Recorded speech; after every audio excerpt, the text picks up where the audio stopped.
Welcome back, MTG Joe here. Today we are going to be looking at the Explorer Pioneer Best of One metagame breakdown. We're going to look at the top performing decks up to Mythic rank. So if you want to push into the top 1200, last day or so left, and you enjoy the Pioneer format on Arena, check out these deck lists here. These will be the highest win rate decks.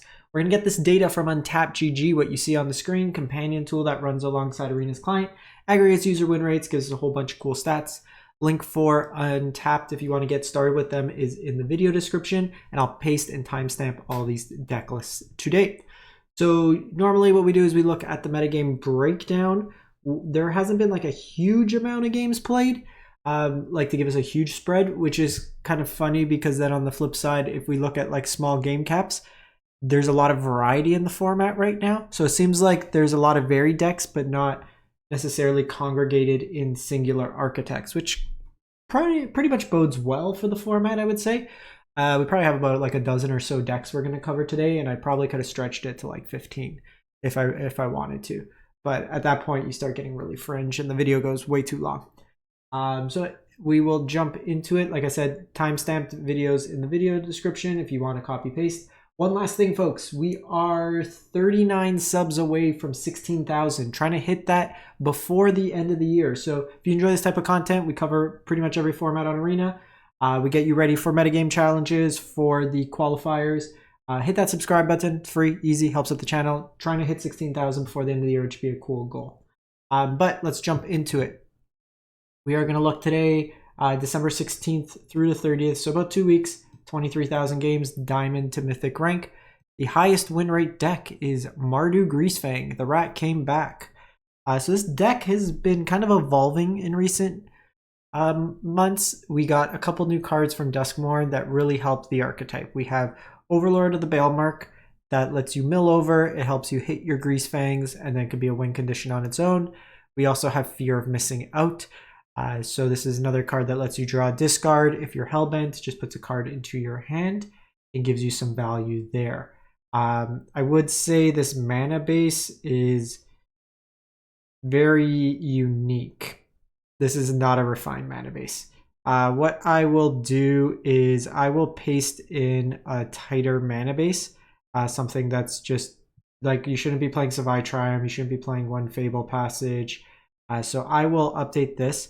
The other kind of consideration, most of the decks don't play Lively Dirge, they just play Overlord, the 4th copy, but that would be something you'd want to consider. But overall, the deck, what you're trying to do, mill over one of your vehicles, play Greasefang, reanimate it, then you have your backup plan of like Fables, Blood Ties, Fear of Missing Out, kind of your value engine in that space there. So I'll fix up the mana base in the one that gets posted. Rakdos Aggro. So this one here, we're going to be covering two kind of red-based aggro decks. So this one is the Fling variant with Callous Sellsword. You have like a Manifold Mouse, your Slick Shots. So no Leyline in this one.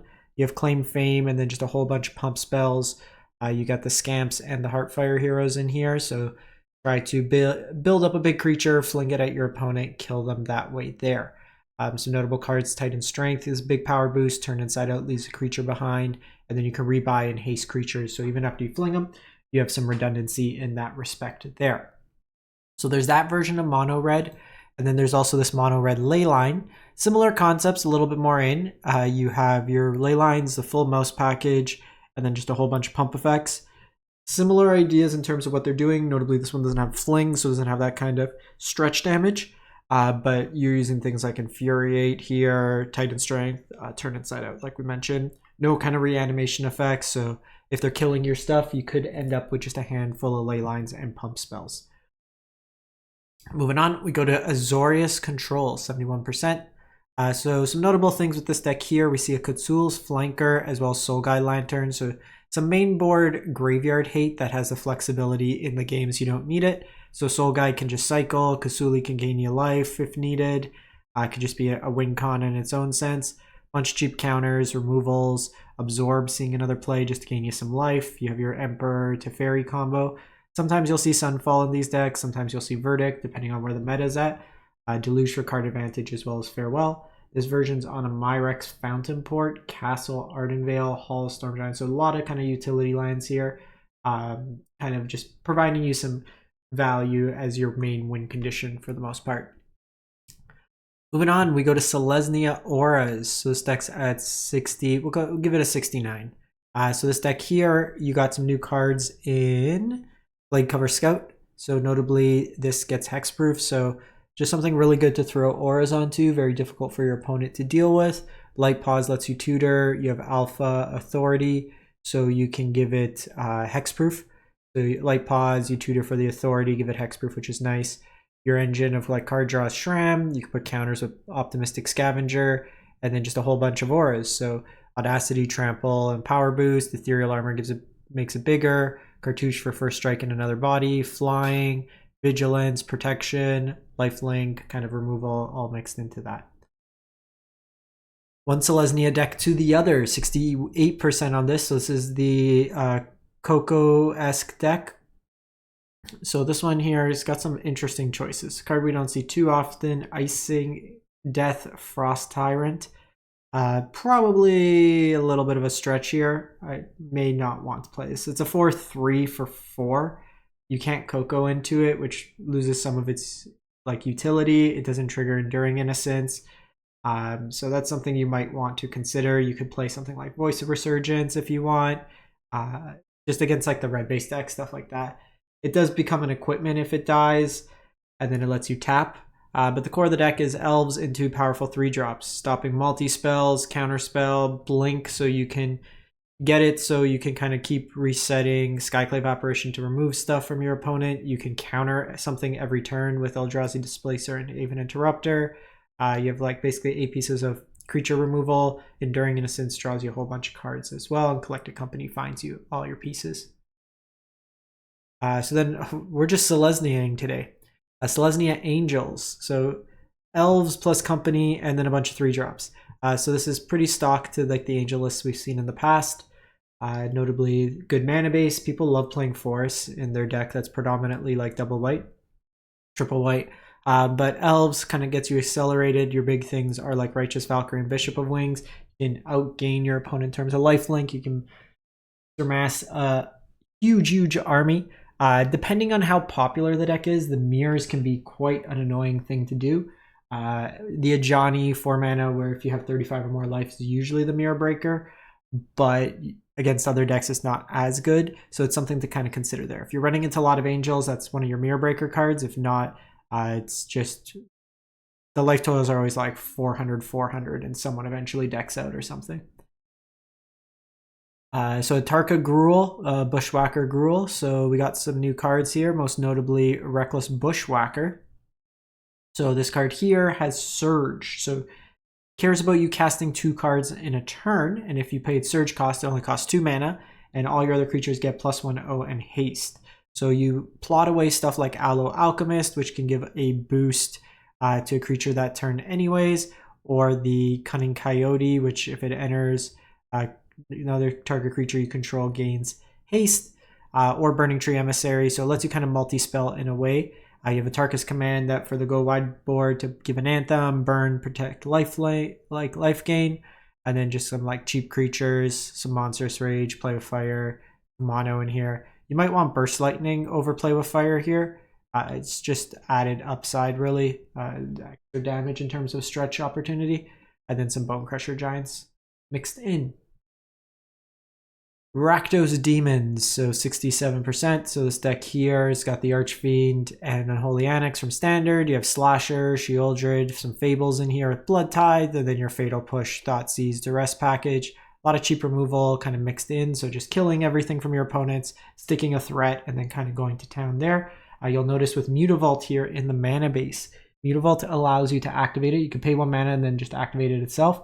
It counts as a demon for the Unholy Annex. So you get that value to drain your opponent out. We also have Urborg, Tomb of Yawgmoth, new card that was introduced to the format. So each land is a swamp in addition to its other types. That includes Urborg, so it taps for black mana. This is a global effect that affects your opponent, but most notably, it makes your Mutavaults tap for black mana. We have Boros Burn, 67%, so kind of the red-based prowessy shell, but we have Bolt Waves, Boros Charms, Lightning Helix. Pretty much all this is standard legal. Play with Fire could just be Burst Lightning in standard. Kumano's a nice addition. Soulscar Mage can kind of shrink down the big stuff. The biggest improvement is in terms of the mana base, where you get access to Sacred Foundry and Needle Verge Pathway, both included in there. We have a return of Temur Creativity. So we've seen this deck kind of in the past, but it's switched to like the transmog decks or the creativity decks being junned into like Valgavoth or stuff like that. This is the combo version. So you're trying to creativity for 2, and then you get Xenagos and World Spineworm. You give it haste and double its power. So it becomes a 30-30 trample, and then if it dies, you just shuffle it away and you get 3 5/5s. The rest of the deck is just trying to find the combo. So you have a bunch of ways to kind of loot. Draw, discard, make a token. Draw, discard, make a token. Cycle through your hand. Phantom Interference can make tokens. Deduce makes tokens. Puts combo cards back. Big Score. Draws, gives you 2 tokens. So lots of ways to just kind of go from there. Myrex is another enabler of the tokens from the mana base. We then have Jund Sacrifice. So this is another deck. Probably don't need the Death Glade or the Haunted Ridge. Instead, you're probably just better off playing like more Overgrown Tombs, as well as probably just like anything other than this at this point. This deck here, odd one, Tyrion's Journal is not usually played. This should just be like another Scavenger's Talent, so I will make that switch. But the core of the deck, you have kind of a combo where if you have Yurga in play, and then a cat in the graveyard and a cat in play, or 2 cats in the graveyard and a food token, the cats just keep coming back, sack to each other, and then loop and drain your opponent out infinitely. You have the talent, which gives you food tokens. It can mill you into the combo and then reanimate. Version's playing Meat Hook Massacre, which isn't a terrible call in the best of one. We've seen a lot of these decks, these Selesnya decks, go wide. This can provide some utility in that respect. And then just Cat Oven, Mayhem Devil, Fable package.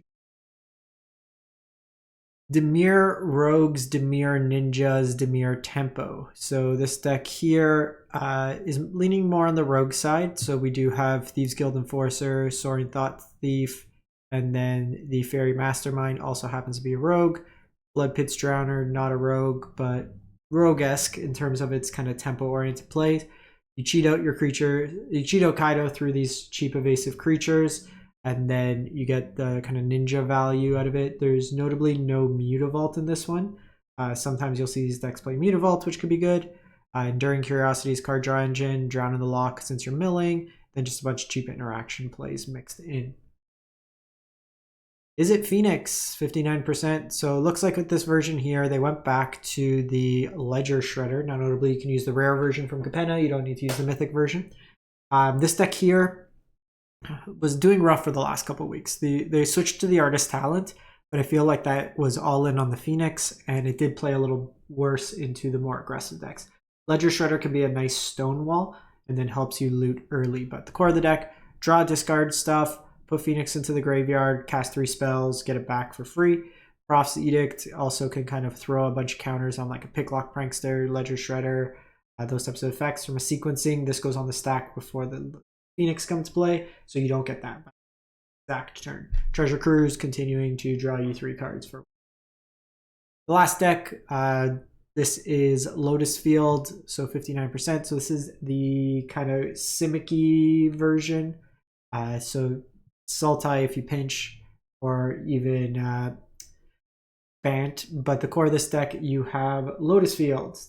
Enters, sack 2 lands, then taps for 3 manas. You copy it with Thespian Stage, then you use tap on tap effects, pour over the pages.